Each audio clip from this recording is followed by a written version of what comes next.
Guys WhatsApp, আমার নাম রাশিদুল হক। আমি কোচিং স্যারে হচ্ছে চট্টগ্রাম মেডিকেলে করতে ফুটবল খেলতে এসেছি।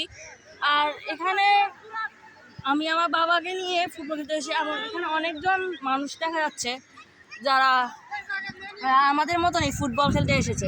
এরা সবাই হচ্ছে চট্টগ্রাম মেডিকেল কলেজের ছাত্র। এবং আপনারা হচ্ছে জিমে টাকা খরচ করে না যেয়ে এখানে আসলে আপনাদের মন ভালো হয়ে যাবে, কারণ এখানে পাহাড় আছে, গাছপালা আছে, নিঃশ্বাস নেওয়ার হচ্ছে অনেক ব্যবস্থা আছে এবং খেললে আপনাদের হচ্ছে শক্তিটাও হবে। এখন আমি আমার বাবার সাথে ফুটবল খেলার প্র্যাকটিস করব, দেখবেন কত